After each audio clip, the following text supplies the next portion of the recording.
wabarakatuh.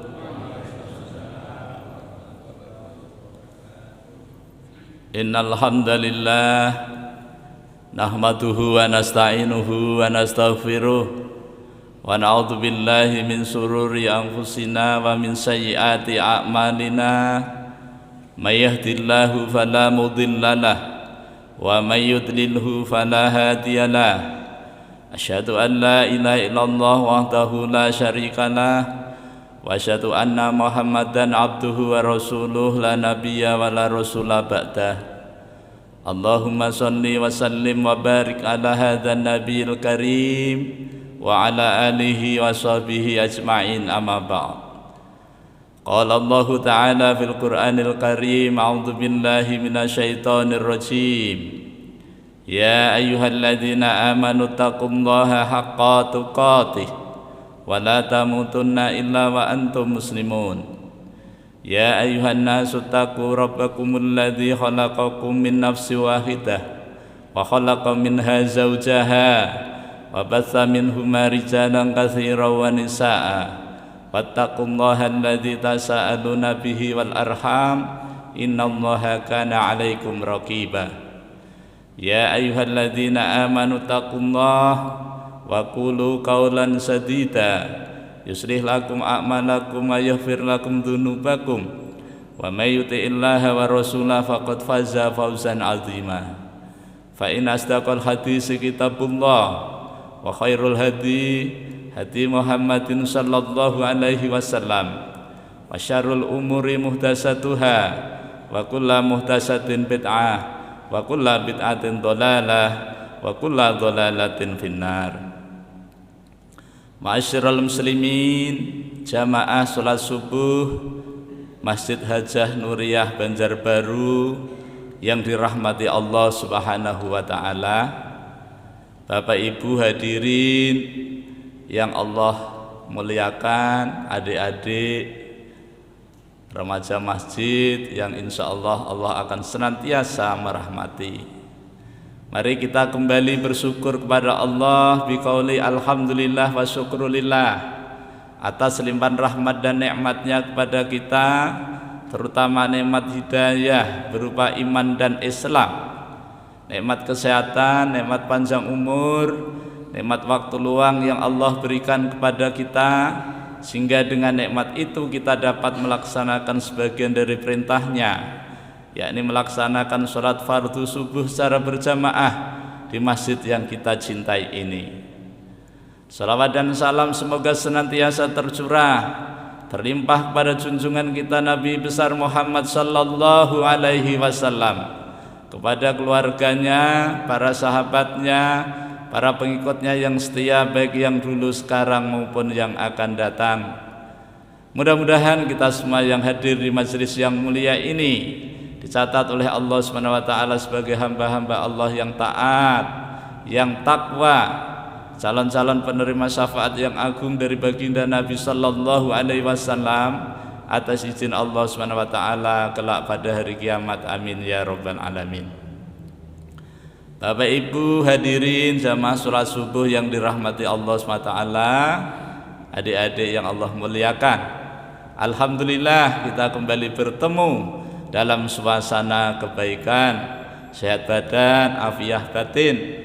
Ini merupakan nikmat Allah yang wajib kita syukuri agar Allah senantiasa menambahkan nikmatnya kepada kita. Jangan sampai kita termasuk orang-orang yang kufur nikmat, menggunakan nikmat Allah dipakai untuk maksiat, menggunakan nikmat Allah dipakai untuk melakukan perbuatan yang perbuatan itu mengundang murkanya Allah SWT.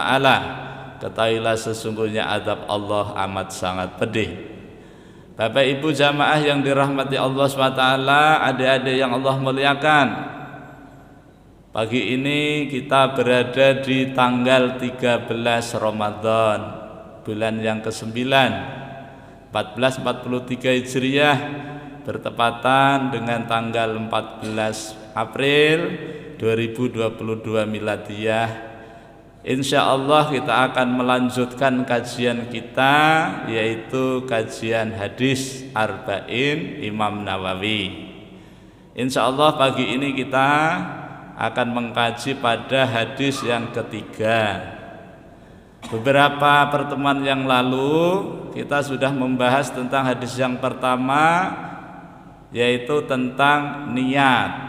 Maka kita perbarui niat kita luruskan niat kita dalam hadir di majelis ilmu ini, agar kita termasuk orang-orang yang menghidupkan sunnah Rasulullah Sallallahu Alaihi Wasallam. Kemudian hadis yang kedua yang agak panjang, ya, itu berbicara tentang agama. Jadi kita sudah belajar agama secara keseluruhan, di mana Islam itu terdiri dari iman, Islam, ihsan, ditambah bonus satu tentang tanda-tanda kiamat. Maka yang ketiga ini kita akan berbicara tentang pondasi di mana penyokong Islam itu sendiri. Kita bacakan dulu hadisnya. Ya, ini sudah kemarin saya kirimkan PDF-nya kepada Pak Imam, ya. Nanti Pak Imam bisa menyampaikan ke para jamaah, ya. Kemudian yang kemarin ada bukunya, nah itu dari situ kita bacakan. Bismillahirrahmanirrahim. An Abi Abdurrahman Abdullah ibnul Umar ibnul Khattab radhiyallahu anhuma qala sami'tu Rasulullah sallallahu alaihi wasallam yaqul buniyal islamu ala khamsin syahadatu an la ilaha illallah wa anna muhammadar rasulullah wa iqamis shalah wa ita'iz zakah wa hijjul baiti wa shaumu ramadan rawahul Bukhari wa Muslim. Ada di riwayat lain yang agak berbeda teksnya, di satu adalah wa anna muhammadan abduhu wa rasuluh. Tapi pada yang saya punya itu adalah wa anna muhammadan Rasulullah. Artinya dari Abi Abdurrahman. Abi Abdurrahman ini adalah gelar atau kunyah daripada Abdullah. Abdullah punya anak namanya Abdurrahman, makanya disebut Abi Abdurrahman. Abdurrahman ini anaknya Abdullah. Abdullah anaknya Umar. Umar anaknya Al-Khattab. Semoga Allah meridhoi beliau berdua, putra dan bapaknya. Mereka berdua ini adalah sama-sama sahabat Rasulullah Sallallahu Alaihi Wasallam. Beliau berkata, aku mendengar dari Rasulullah Sallallahu Alaihi Wasallam, beliau bersabda, buniyal islamu ala khamsin. Islam itu ditegakkan atas 5 perkara. Jadi agama Islam yang sudah kita pelajari ini dikasih tahu oleh Rasulullah SAW bahwa Islam ini ditegakkan dengan 5 perkara. Yang pertama, mengucapkan 2 kalimat syahadat bahwa tidak ada ilah yang berhak untuk kita sembah dengan baik kecuali Allah, dan sesungguhnya Nabi Muhammad sallallahu alaihi wasallam adalah utusan Allah.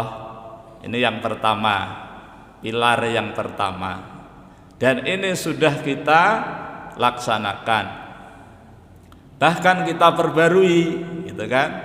Setiap kita sholat pasti mengucapkan kalimat syahadat ini. Kemudian yang kedua, mendirikan sholat, menegakkan sholat. Yang ketiga,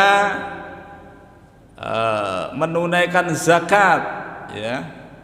Yang keempat, ibadah haji. Yang kelima, puasa di bulan Ramadan. Hadis sahih diriwayatkan oleh 2 imam besar, yaitu Imam Bukhari dan Imam Muslim. Ulun ingatkan kembali, kalau ada hadis yang diriwayatkan oleh lebih dari satu imam, maka hadis itu ada di keduanya.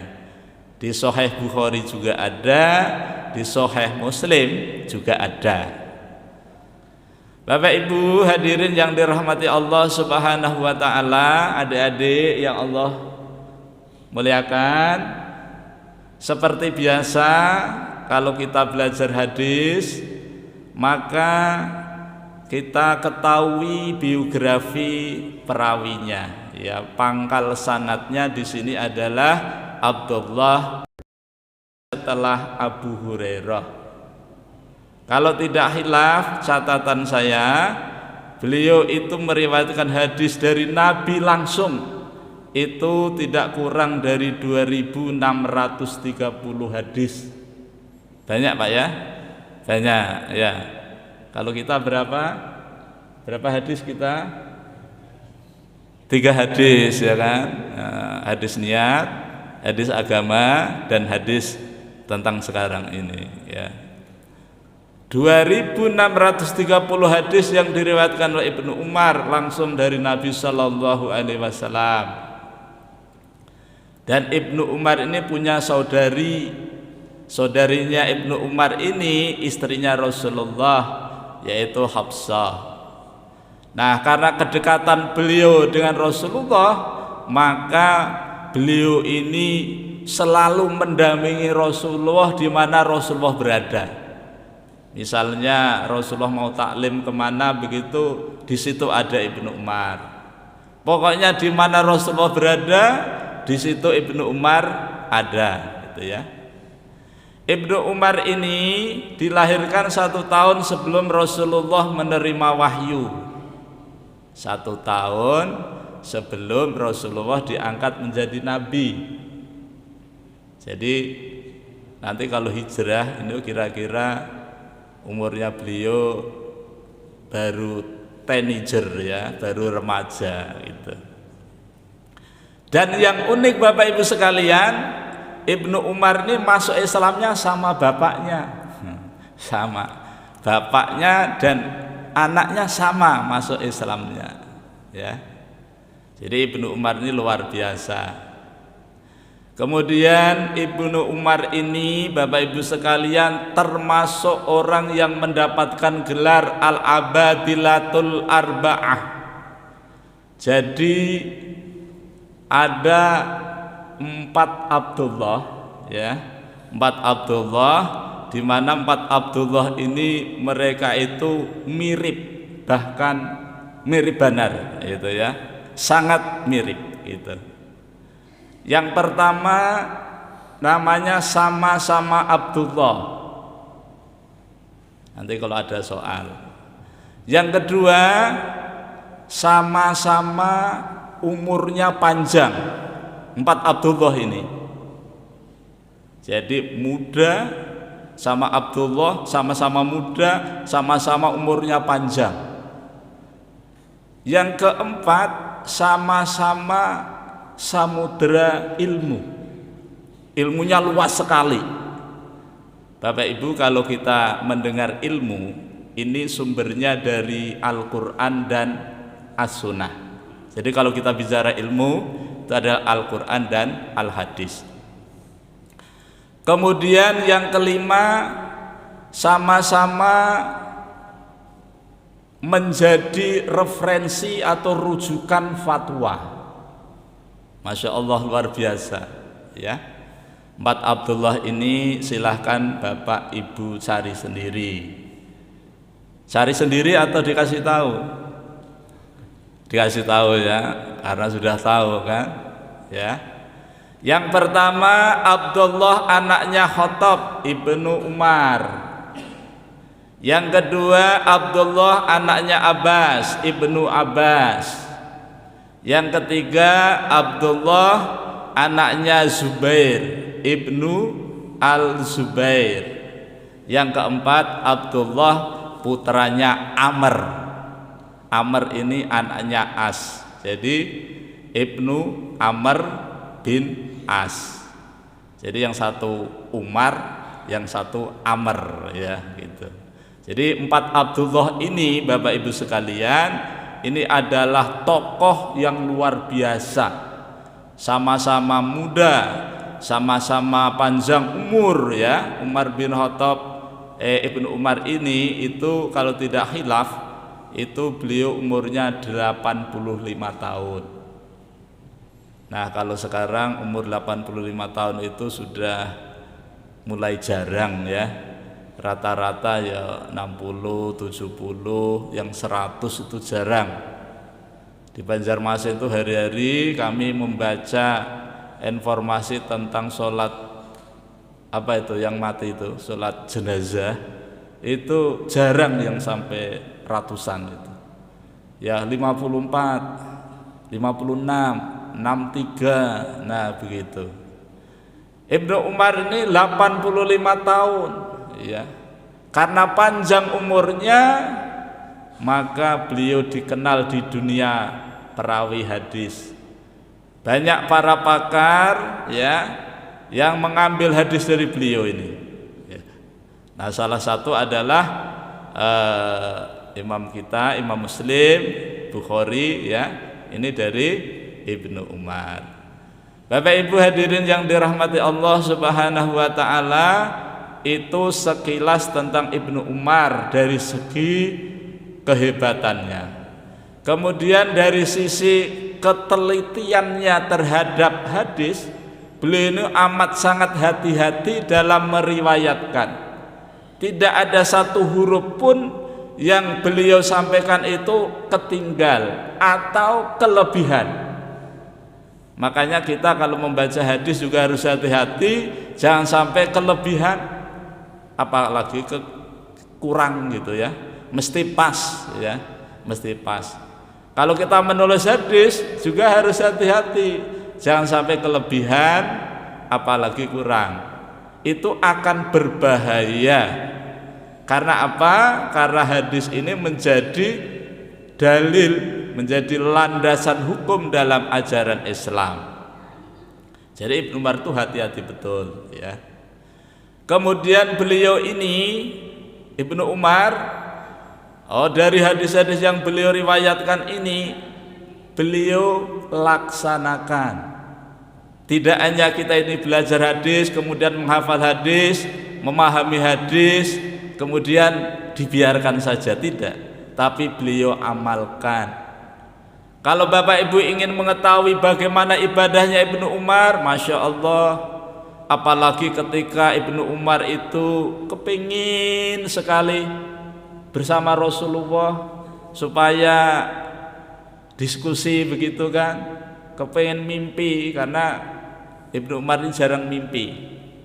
Begitu mimpi itu dibawa diperlihatkan neraka, kemudian disampaikan kepada Rasulullah, kemudian Rasulullah menyampaikan bahwa mimpimu itu adalah benar, ya. Masya Allah.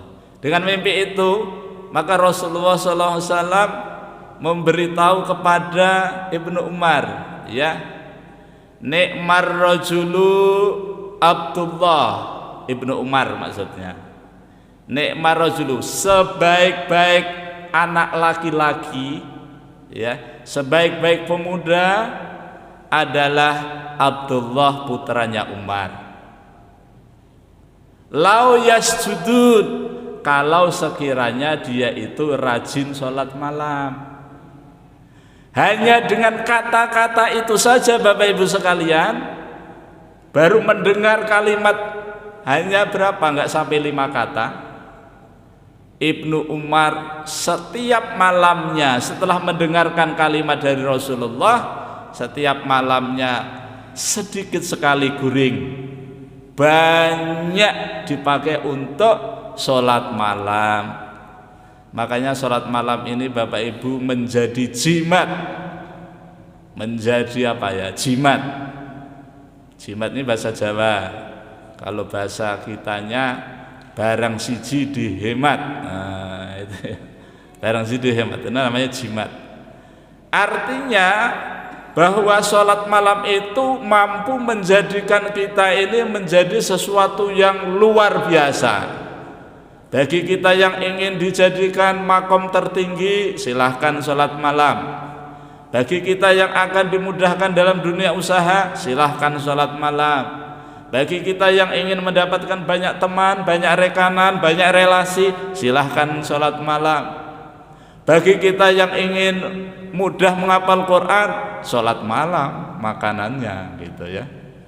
Luar biasa sholat malam. Maka ketika Ibnu Umar melaksanakan sholat malam itu, kalau sekiranya malam itu 6 jam, maka tidurnya cuma 2 jam, yang 4 jam dipakai untuk qiyamul lail. Kemudian kalau dari segi sodakohnya Ibnu Umar ini sekali sodakoh, Bapak Ibu sekalian, itu sekitar 30.000 dirham. Nanti dihitung aja, 1 dirham 70.000 misalnya, nanti dikalikan. Tapi menurut guru saya itu beliau menyampaikan sekali kalau dirupiahkan, tapi ini rupiah zaman Pak Harto, karena saya belajarnya waktu Pak Harto. Rupiah zaman Pak Harto ketika itu, sodakohnya Ibnu Umar sekali sodakoh itu kota infaknya itu nggak muat, ya. Berapa? 1,5 miliar. 1,5 miliar. Kalau kita sodakohnya 1, pokoknya ngikuti Ibnu Umar. Ini sodakohnya Masya Allah luar biasa. Kira-kira kalau sodakohnya 1,5 M, kira-kira kekayaannya berapa? Kita bisa bayangkan. Oh, itu pajeronya pasti banyak itu ya. Ontanya pasti banyak itu.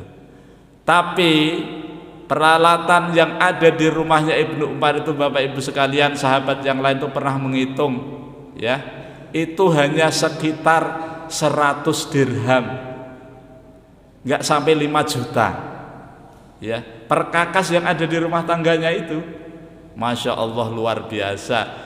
Tapi sodakohnya begitu besar, ya. Kalau kita mau membangun masjid itu ya, itu Ibnu Umar infaknya langsung cepat selesai. Maka kita bentuk, mudah-mudahan ada Ibnu Umar yang lain dalam dunia sodakoh infak. Kemudian Ibnu Umar itu ketika dalam bermuamalah, ya, itu selalu mengedepankan kepada orang lain daripada dirinya sendiri. Dalam sebuah kisah dinyatakan bahwa Ibnu Umar itu kepingin sekali makan ikan. Ketika itu di kota Madinah dicari-cari oleh istrinya, tidak ketemu ikan.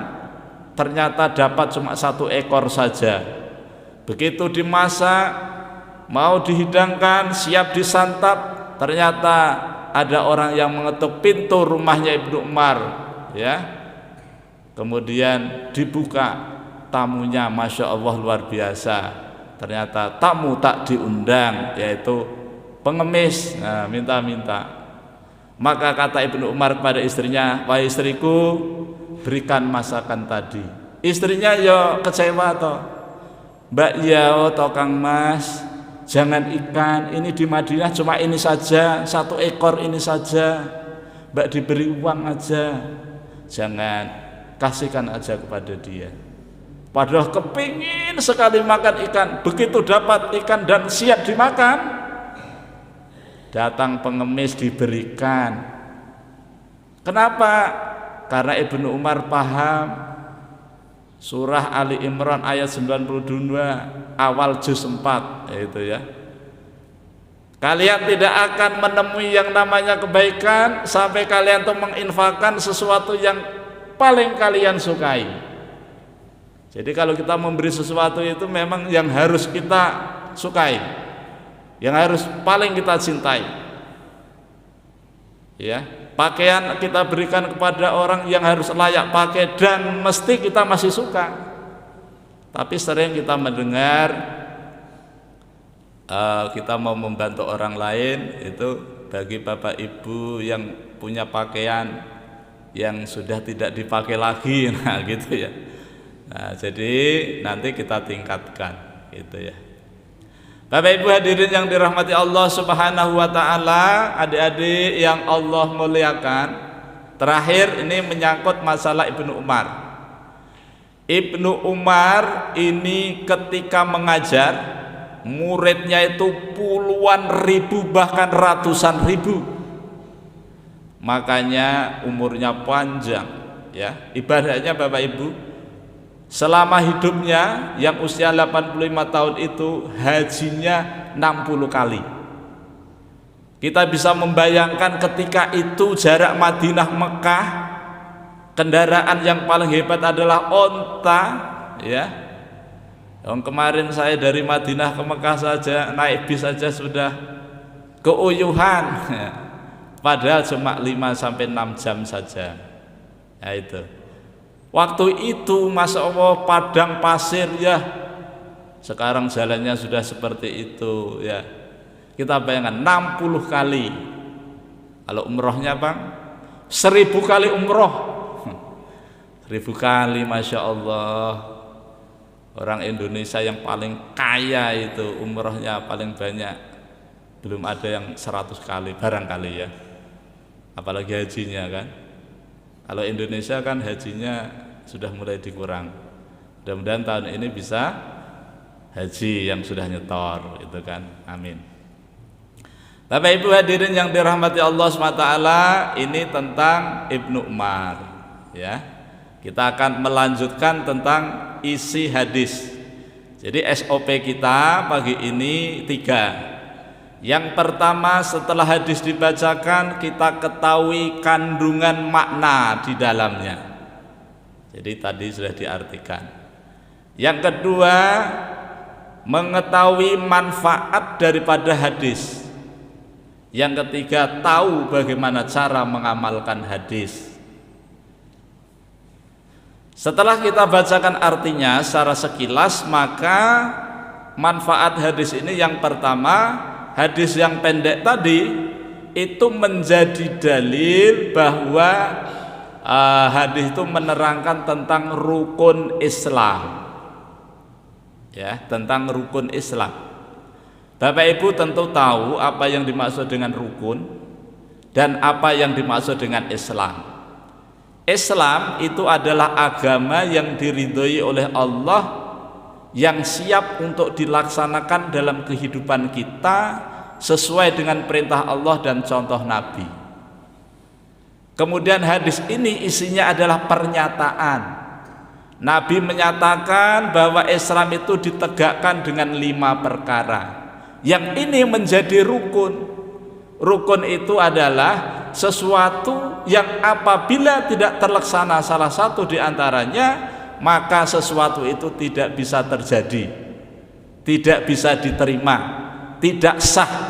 Misalnya sholat, rukunnya sholat itu apa saja, ketinggalan daripada rukunnya maka tidak sah sholatnya. Kalau kita mengaku sebagai muslim, beragama Islam, kemudian tidak terpenuhi rukunnya Islam, maka tidak sah. Jadi manfaat hadis ini yang pertama menjadi dalil, yaitu menerangkan tentang rukun Islam. Yang kedua, bahwa jihad itu tidak sampai pada tingkatan wajib. Kenapa? Karena jihad itu tidak dilakukan setiap hari seperti sholat. Bahkan jihad itu tidak berlangsung sampai seumur hidup. Nanti kalau sudah menjelang hari kiamat, diturunkannya Nabi Isa, tugasnya Nabi Isa nanti kan membunuh Dajjal, kemudian membunuh babi, mulai babi hutan sampai babi ngepet itu dibunuh semua. Kemudian menghancurkan salib-salib. Setelah selesai ampihan, nah ketika itu sudah tidak ada lagi jihad. Jadi ada batasannya.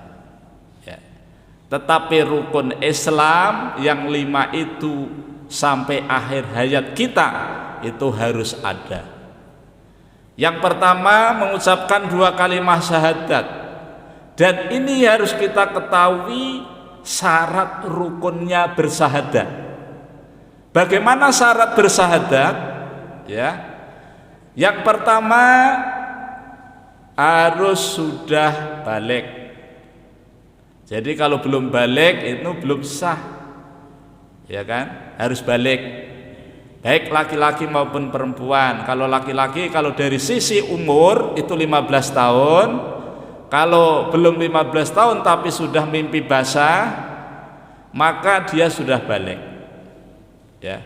Kalau wanita dari segi usia 12 tahun, sebelum 12 tahun kok sudah menstruasi, maka sudah balik. Maka anak ini sudah memenuhi syarat untuk mengucapkan 2 kalimat syahadat sebagai bukti bahwa dia sebagai orang Islam. Ini manfaat yang kedua. Manfaat yang ketiga dari hadis ini adalah menjadi bukti bahwa apabila dilakukan oleh seseorang rukun Islam tadi, maka membuat orang itu menjadi muslim.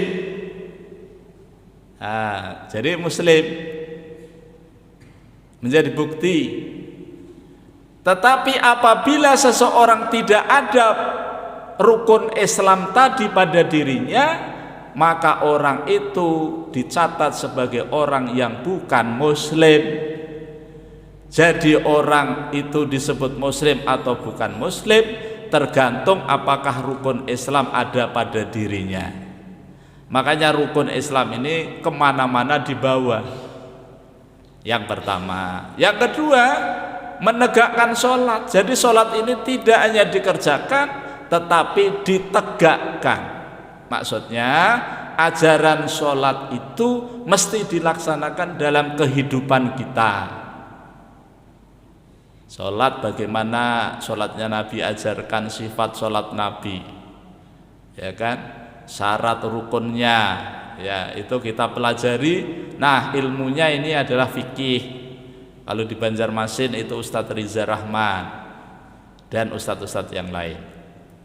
Kemudian yang ketiga, wa ita'iz zakah, rukun Islam yang ketiga itu menunaikan zakat. Zakat ini yang wajib namanya zakat, yang sunnah namanya infak. Zakat ini bagi orang yang memenuhi syarat haul dan nisabnya. Haul itu batas waktu setahun, nisab itu batas harta itu. Kalau emas ya 85 gram itu sudah wajib dizakati.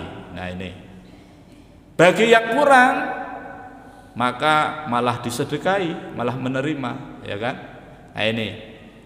Yang keempat, menunaikan ibadah haji bagi yang mampu. Kemampuan yang dimaksud di sini ada 2, mampu secara ekonomi dan mampu secara fisik. Jadi kami kemarin itu waktu di Madinah juga di Mekah ini agak beda, karena begitu dibuka banyak kaum muslimin yang mau ke Raudhah itu, Masya Allah luar biasa. Tidak semudah seperti dulu gitu ya. Tapi Masya Allah saya dihibur oleh mutawafif saya. Itu kan dihibur. Bapak-bapak, ibu-ibu, kalau pian itu tidak bisa ke Raudhah ndak apa-apa, gitu kan. Dihibur nih. Nih dasar mutawifnya males gitu kan. Kan Raudhah ini tempat mustajab kan, ya kan? Bagaimana caranya supaya kita bisa berdoa di tempat mustajab itu? Begitu sampai di dalam, alhamdulillah sudah hari kelahiran saya hari Selasa Wage, yang wage-wage itu yang tahu Jawa ya. Selasa Wage saya dikasih kesempatan ke Raudhah mendoakan jamaah Hajah Nuriyah supaya tahun depan bisa hadir, ya, bisa umrah di bulan Ramadan. Kata-kata Nabi, orang yang umrah di bulan Ramadan itu seperti ibadah haji bersama Nabi, ya kan, nabung dari sekarang, insya Allah bulan Ramadan yang akan datang umrah bareng-bareng sama Pak Imam itu ya, insya Allah. Nah, kemudian saya mendoakan mudah-mudahan kita diberi pemimpin yang adil. Mudah-mudahan pemimpin kita yang belum adil, yang masih pura-pura adil, mudah-mudahan diberikan hidayah oleh Allah Subhanahu wa taala. Tapi saya juga mendoakan mudah-mudahan demonya mahasiswa lancar. Tak doain juga. Saya juga mahasiswa. Gitu. Jadi, sudah sampai. Bapak Ibu yang dirahmati Allah SWT, ini info yang saya lihat datanya. Ternyata kabar burung yang saya dengar itu ya, ini bukan provokasi tapi untuk kewaspadaan. Bahwa di Makkah dan sekitarnya itu sudah dikuasai oleh Amerika. Jadi kita harus berdoa betul-betul. Bahkan para petugas di Masjidil Haram sebagian itu logonya itu sudah segitiga mata satu logonya. Jadi mereka itu memang logo Dajjal. Jadi kita yang melihat kita harus waspada bahwa memang tanda-tanda kiamat itu memang sudah datang. Bapak Ibu yang dirahmati Allah, kemudian yang terakhir, yang kelima adalah puasa ya. Puasa di bulan Ramadan. Alhamdulillah hari ini kita menjalani ibadah puasa, bagian dari rukun Islam yang 5. Ya, alhamdulillah, mudah-mudahan ibadah puasa yang kita laksanakan pada bulan ini menjadikan sarana wasilah menjadi amal soleh yang akan menemani kita pada saat kita sendirian di alam barzah. Melalui mimbar yang mulia ini kami sampaikan bahwa pada bulan Ramadan ini adalah bulan yang penuh barokah, penuh rahmat, penuh ampunan, penuh kebebasan dari azab neraka. Maka kita gunakan semaksimal mungkin agar nilai-nilai yang ada di dalam Ramadan itu bisa kita dapatkan. Jangan sampai kita termasuk orang yang didoakan Nabi, yaitu diaminkan oleh malaikat Jibril, ya, dimana celaka orang yang masuk pada bulan Ramadan, kemudian dia berpuasa di bulan Ramadan tetapi tidak mendapatkan ampunan Allah. Kenapa? Karena mereka hanya mendapatkan haus dan lapar saja. Oleh karena itu, mari kita jadikan puasa kita menjadi puasa yang seperti yang disampaikan oleh Imam Al-Ghazali, di mana puasa ini tidak hanya mampu menahan lapar dan minum saja, mampu menahan hubungan seksual saja, tetapi mampu mengendalikan nafsu kita, nilai-nilai yang ada di dalam hati kita yang termasuk penyakit yang disebut dengan aid, yaitu angkuh, iri, dengki, dan sombong. Ini kita hilangkan melalui puasa ini. Bapak Ibu hadirin yang dirahmati Allah, ini yang dapat ulun sampaikan. Mudah-mudahan Allah SWT senantiasa merahmati dan meridhai kita semua. Ulun mohon maaf pasti banyak kelirunya, banyak salahnya dalam mendampingi kajian ini. Mari kita tutup dengan baca hamdalah dan doa kafaratul majlis. Alhamdulillahirabbil alamin. Subhanakallahumma wa bihamdika asyhadu an la ilaha illa anta astaghfiruka wa atubu ilaik. Wal afu minkum. Assalamualaikum warahmatullahi wabarakatuh.